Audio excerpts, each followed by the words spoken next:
Hey guys, it's Chris from DS6 Machina, and I figured I would take a moment to kind of show off my collection. Because obviously every gamer has a collection. I figured I'd take a moment to show you mine.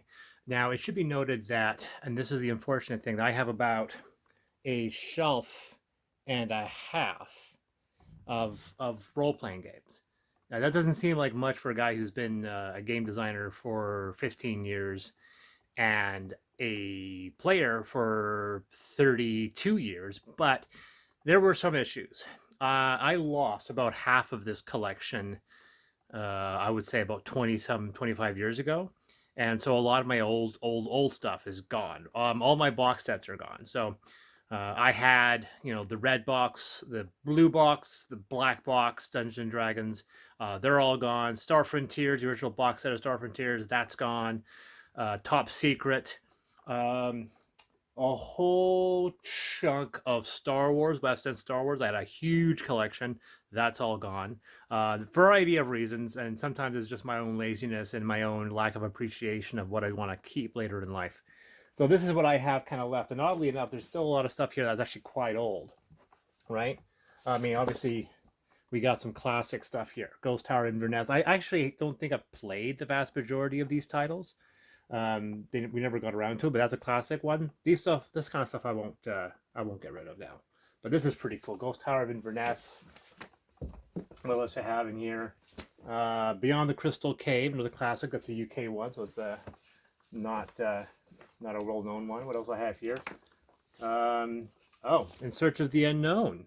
That just happens to be the very first one, B1, right there. This is a first printing, 1979.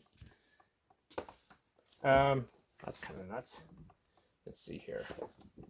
Descent in the Depths of the Earth. These I didn't acquire myself. These were given to me from my brother's friend. My brother was a D&D player before me, and when he got out of it, his friend gave me all of these for like a song. Vault of the Drow. I love the old artwork in here, by the way. Oh, one of my favorites he gave me. Expedition to Barrier Peaks. The classic sci-fi hybrid. My only Lankmar one, never played that. Did do a lot of play with this one, Queen of Spiders. Oh man, did I have fun with that cover. Back when they were being kind of really, they weren't even trying very hard. Active Adventure Pack. This is a cool one. I wish they did more of these. I was actually thinking of publishing a variation of my own. That was a whole bunch of little adventures that you could play. All That Glitters, I picked that up. This is when I was, now we're into the point where I was buying my own stuff. Quagmire. These are ones that popped up a lot later. Let's see what else we have. Master Desert Nomads, Ravager of Time. Oh, really old. Oh, God, I got a couple of issues of Dragon Magazine still. Look at that. Used to have a whole bunch of those. I got rid of all of them, but the couple of them I really, really liked. And okay, we got some Dragonlance. I never had the low-level Dragonlance.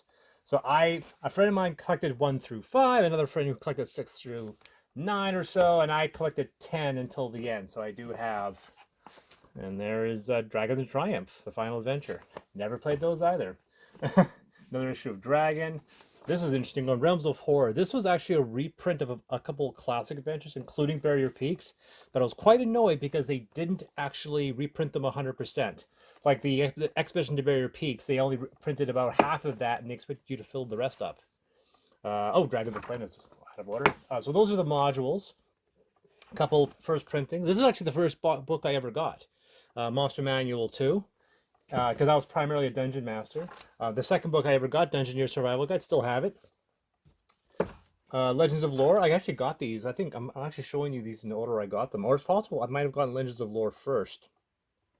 That's a classic one, when they actually showed classic deities. And then I got a Player's Handbook, which is very interesting. This is like a second printing, but it's still a classic. And then, of course, the first Monster Manual, and probably the dumbest book they ever put out, Fiend Folio. There's a fantastic article, I think on Crack, talking about why this book is just utterly goofy and insane. Then we jump, a huge time jump, and then we get into the 3.5s. I did have the 3s, and they're gone, so I didn't keep those. So these are actually in really good condition, because when I got these 3.5s, I'd already been playing it for some time. So there's my 3.5 Monster Manual. These look almost mint condition. For some reason, I have 2 players' handbooks, which means one of these belongs to somebody else. And same with 2 monster manuals. I have 2 monster manuals. And I imagine the dirtier one is probably mine, and the other one is somebody else's. Not sure who those are. And then, of course, the DMG. And then we have the 4th edition stuff. The player's handbook, which is out of place, is here, and it's not necessarily in the greatest condition because it got a lot of use. The monster manual, I have once again for some strange reason 2 monster manuals, which means one of these is somebody else's. Martial Power 2, and Dungeon Delve. And then, of course, I said we do have a couple of Star Wars. This is the newer Star Wars that were released through TSR. TSR, Wizards of the Coast, I'm sorry. I do not have any of the West End stuff, but I used to have about 30 of them. They were my friend's son. He took them back, but I don't know if he still has them. I'm hoping he still has them. This is one of the later 4th edition ones. We played this one. We wiped the group. Assault Nightwing Fortress. A friend of mine gave me this one. This is a fantastic resource. Came out by EAG. It was designed for 4th edition, but it's actually good for basically everything. It's just a random assortment of tables and rules. That's a cool one. So that's it for the Dungeons & Dragons stuff I have left. Like I said, this would be probably 2 shelves if I still had everything. Then comes, well, that's kind of out of order here, but I'll show you that. Bubblegum Crisis. This is one of the later Artel Zorian stuff. At this point, they had fully embraced the fusion system. They moved away from the interlock. Classic old school gaming, because most of it is black and white, except for a few pages at the front. 13th Age there. Like I said, we're a bit out of place. I had, of course, picked this up because I was adapting Amethyst to 13th Age. That's the only 13th Age book I have. There's a Star Wars book. That's another Wizards book, kind of out of the way. Of course, people know that I worked with Goodman Games for a bit, so these are a bunch of Goodman Games ones. I think these were free. I think he sent them to me, so he got an idea how he did his 4th edition modules. We played a couple of these, and we did a couple podcasts when we played them. My copy of Cyberpunk 2020. A lot of people say this is quite rare. This is the first printing. Not 2013. This is the better 2020 version, so of course, got to keep that. One of my favorite, most played books was Mechton Plus. I have the original Mechton 2 in here, but we got a lot of play out of Mechton Plus. This is the construction system. The actual core rules are right here. So that's the actual Mechton Zeta. This is the 2nd edition, and then Mechton Plus was the creation of Mecha. And people will know that I used this as a baseline for making the construction system in Ultramodern 5. I played a little War Machine. So what's the price tag on it? Signar. Well, didn't really get a lot of games out of them. Asgard's Book of Rituals. This is another 4th edition Goodman Games product. I contributed to that one, so there's about at least 3 rituals in this book that I created.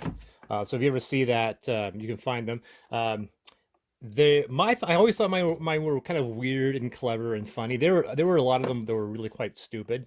There we go, Mechton 2. This is in surprisingly good condition. This is a 1st edition printing, classic mecha one. And their construction system, which was the Mechton Tech book, which, as you notice, it's horizontal. That was cool. Then they kind of went into their own idea of actual setting campaigns guides with Mechton Empire. This was not as good a book.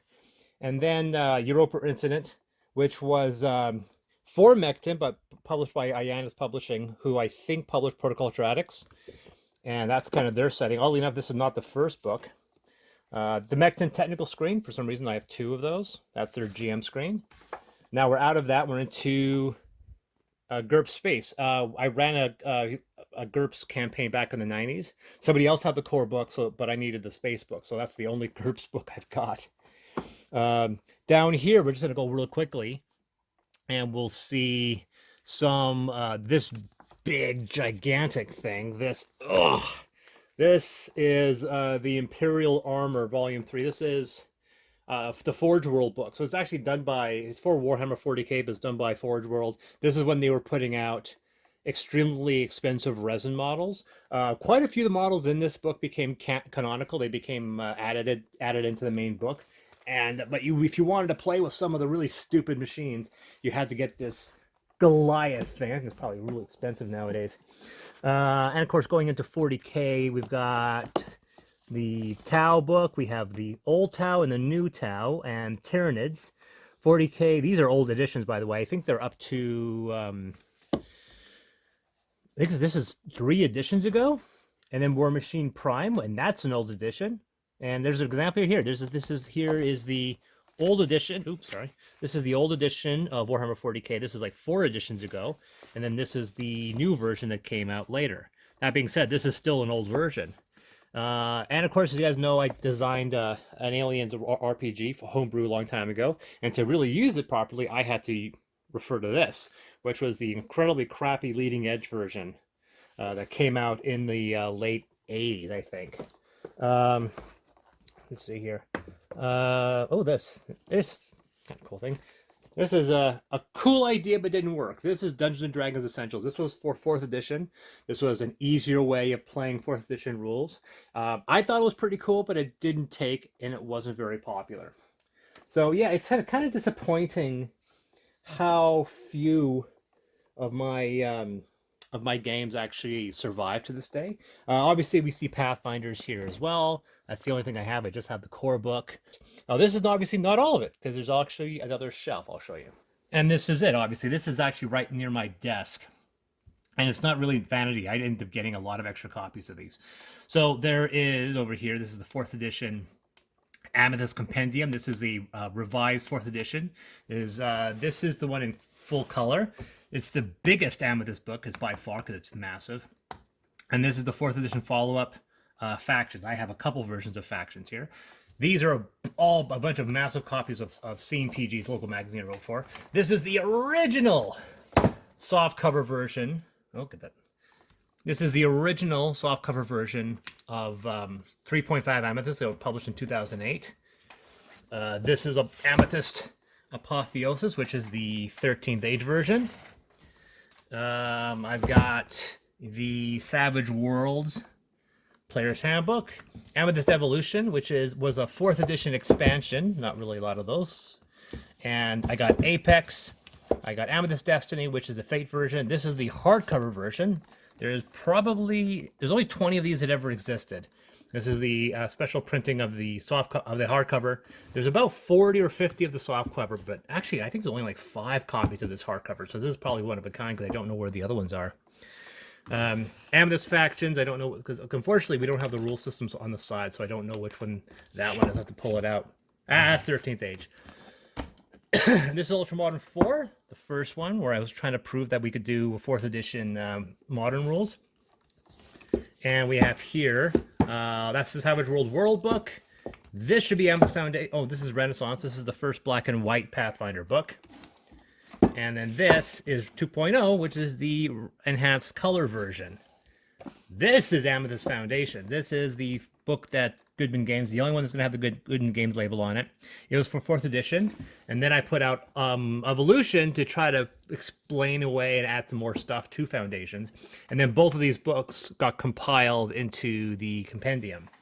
Then we have a bunch of other factions. So this would be the 4th edition, 5th edition, all that stuff. Get this out of the way. Quintessence, obviously. Got to have Quintessence. This is the big Amethyst 5th edition core book.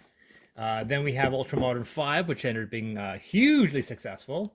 And this is what I've done to my Player's Handbook. I've actually spiral bound both my Player's Handbook and my Monster Manuals.